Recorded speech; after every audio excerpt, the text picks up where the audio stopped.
around the world, this is the moment you've all been waiting for. It's time! Super fights have always been the crown of MMA, the events that draw the greatest number of fans and pay-per-view buys. McGregor versus Alvarez, Cormier versus Miocic, Cyborg versus Nunes, a special treat for die-hard fans of the fastest-growing sport on the planet. But who would win if you matched two legends from different eras and weight classes?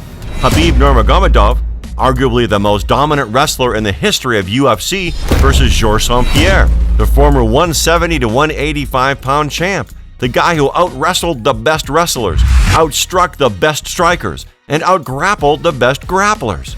Well, stay tuned. We're going to take you on a deep dive and show you the advantages and weaknesses of each fighter. Which legend do you think walks out the victor? Khabib Nurmagomedov, technical approach. A former two-time Sambo champion with a background in judo and wrestling, Khabib trained grappling martial arts since the early ages of his life. The current number one in the UFC men's pound-for-pound rankings retired following his dominant belt defense over Dustin Gaethje. But Dana has been doing everything he can to unretire the undefeated mauling expert for another octagon run. Khabib's trademarks are outstanding pressure and superb wrestling takedown offense. As soon as the bout kicks off, Khabib marches forward trying to grab his opponent and drag the fight to the ground by any means necessary. If he establishes a body lock, the opponent has less than 5% of defending takedown attempt. Nurmagomedov also is very dangerous against the fence, especially due to his tricky judo trips. He feints a lot, so you might think he'll go for a rampage, Jackson-style slam and focus on defending the upper part of the body, but Khabib will then go for a trip and end up on top of you, most likely in the half guard or side control, a place no fighter wants to be. Superb ground game.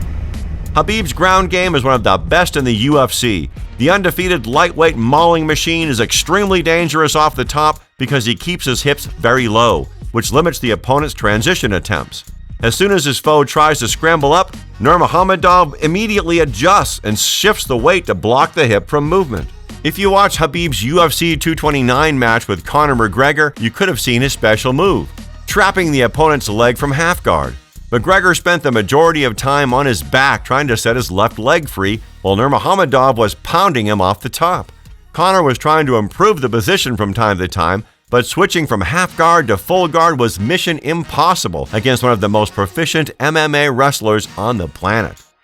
Khabib's submission game is out of this world. If he grabs your back, Khabib will not lock a body triangle. He'll try to keep your legs wide and go for a rear naked choke attempt. Unfortunately for his opponents, Nurmagomedov is too strong, so even a neck crank might lead to tapping out. The fight versus Conor ended via neck crank. The forearm of Khabib's right hand was over Conor's chin. If the Eagle gets on top of you, he'll either ground and pound or go for a submission attempt. His bout versus Justin Gaethje showed his ability to transition from striking off the top to a modified triangle choke in the blink of an eye. Striking.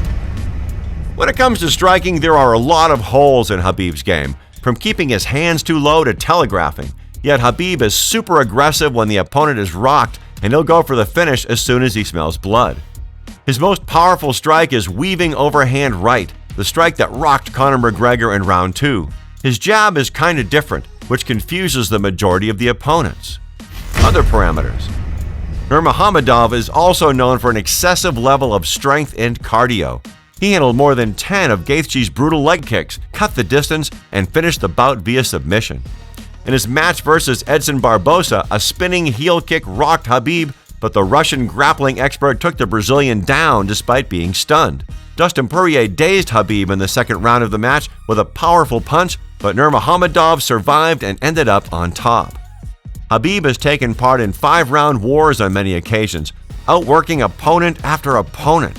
He's a slow starter, but as the fight advances in the later rounds, he becomes more and more dangerous. It is believed that he never gasses out. Does the Eagle really possess this mythical trait?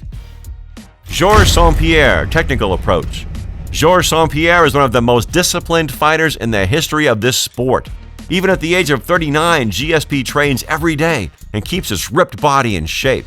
St. Pierre comes from a karate background, which means an odd stance and very stiff strikes.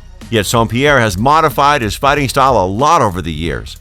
In his UFC debut, he was mostly a striker, but then transitioned to one of the greatest all-around fighters of all time.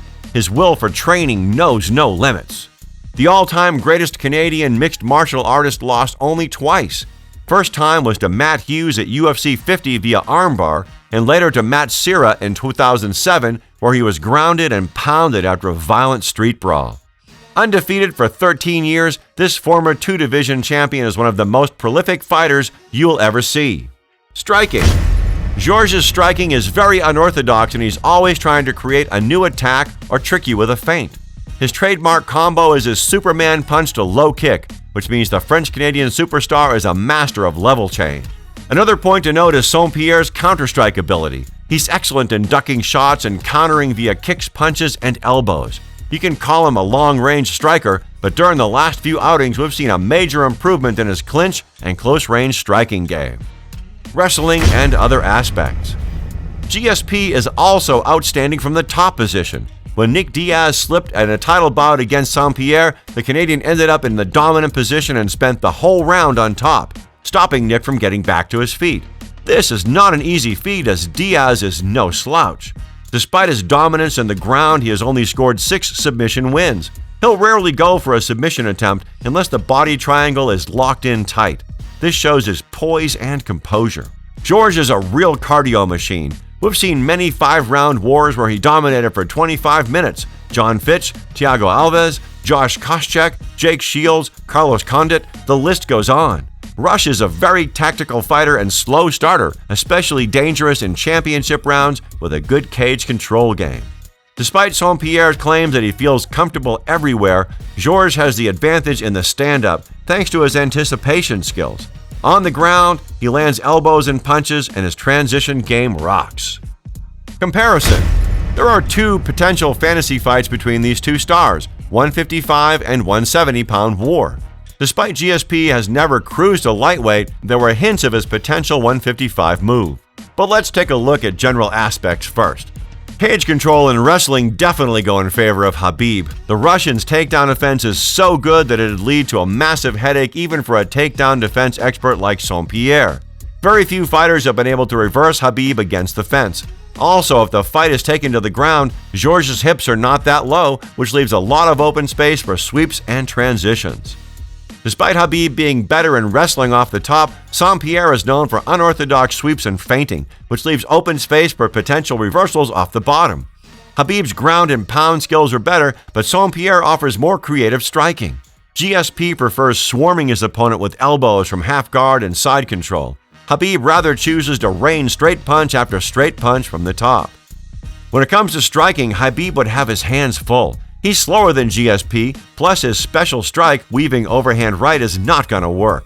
St. Pierre keeps his left shoulder high, plus his step drag backward rocks. Even if Khabib swarms with easy-to-see haymakers, Georges could counter him easily and move to the side.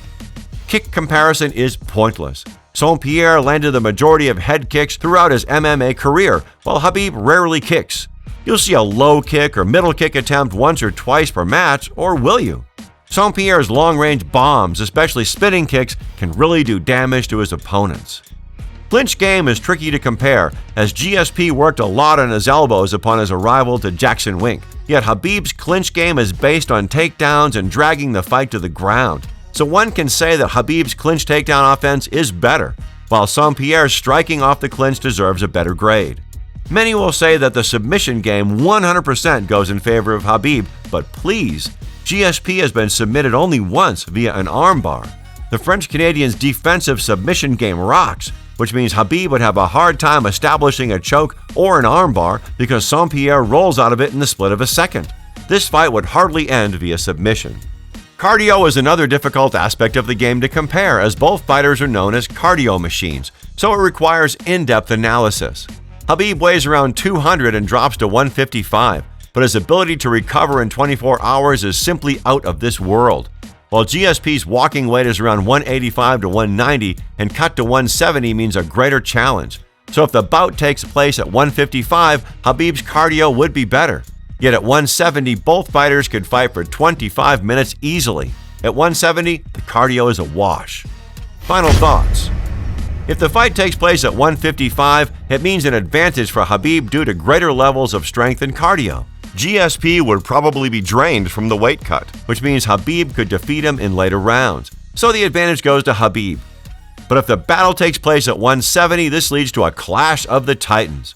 Two very strong, evenly matched fighters with excellent cardio and great striking power.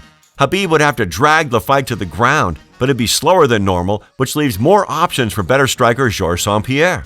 The Canadian would have better chances of keeping the fight on the feet, which gives him a critical advantage, especially in later rounds. GSP gets more chances to win a 170-pound affair.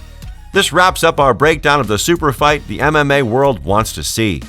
Let us know down in the comments who you think would win. Would the Eagle soar high and keep his undefeated win streak, or would GSP serve up Khabib his first loss? Will this war of two legends ever happen? Tell us the next super fight you want us to break down. Your views matter to us and we value the opinions of our audience. Make sure to like this video, subscribe to our channel, and turn on the notification bell so you don't miss our hard-hitting fight content. Thanks for watching, and see you in the next one. Just come to wish you the best of luck, man. What's up? Are you good? Good luck for your fight. Thank you, man. Same for you, eh? Yeah. You're the best, man. You're the best. Thank you, guys. My father say his dream fight me versus Georges St-Pierre.